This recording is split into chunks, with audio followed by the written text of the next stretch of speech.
Hi, I'm Brett. Today we've got a really good update on the Liberty GT tuned by STI model, which is MY06. And here we are, 2018, and we're talking about a car now above me, which is 12 years old at least.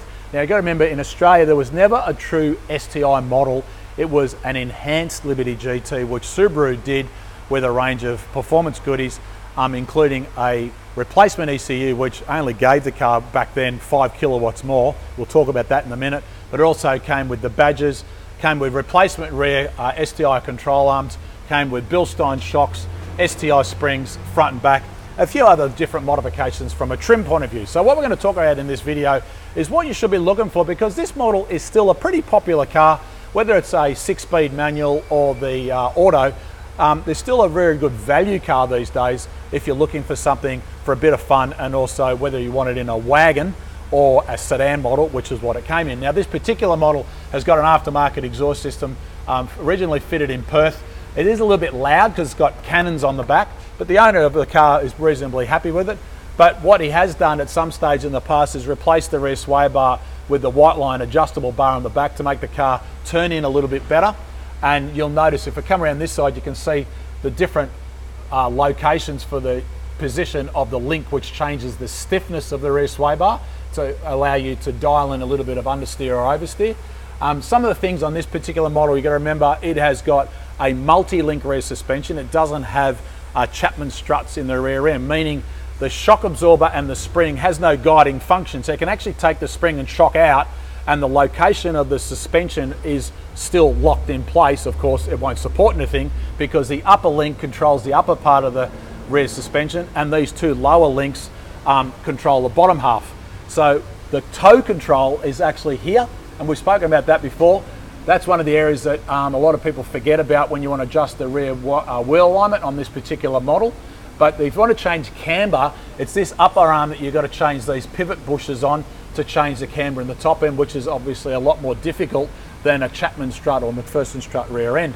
So let's move a little bit further forward. You can see the replacement exhaust system. Some of it, it's interesting, this part here is they've obviously used a smaller diameter muffler and necked it out to fit the 3-inch pipe. So this muffler actually never originally designed for a 3-inch pipe. It's got a catalytic converter down low because the downpipe that comes off the back of the turbo is up inside there. But also, I'll just comment, one of the things on the age and kilometres of these cars, and you see quite easily here, the drive shaft boot is starting to leak oil, and it's a telltale sign of the grease being spattered here. Now this particular drive shaft boot is the one that most commonly fails because it gets roasted by the exhaust system when you're driving the car, because typically if you're driving the car hard, this is almost glowing red hot.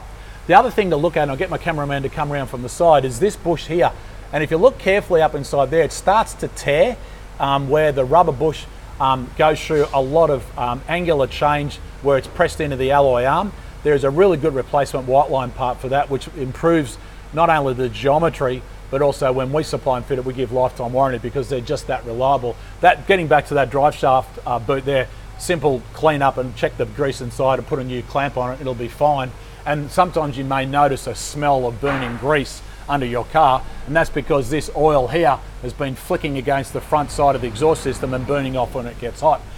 Now around the front of the car, this particular car at the same time has got a white line adjustable front bar, and again you'll see that adjustment there. So at the moment it's on the soft setting. If you wanted to make the front sway bar a little bit stiffer, you can move the link across to that position there.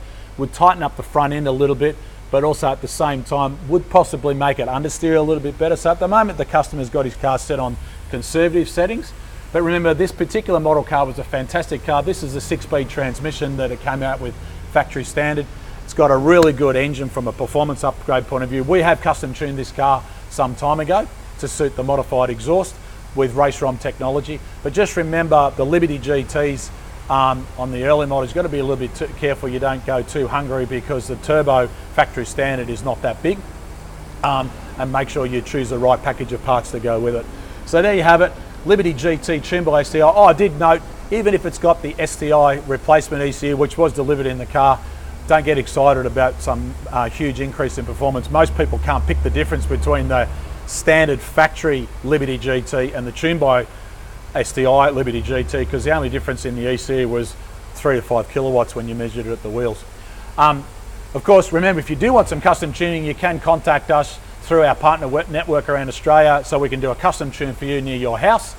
We've got workshops all around Australia, but of course follow us on Facebook, YouTube, Twitter and Instagram, and make sure you subscribe to this channel, make some comments. We'd love to hear from you. But for today, my name is Brett Middleton. Thanks for watching.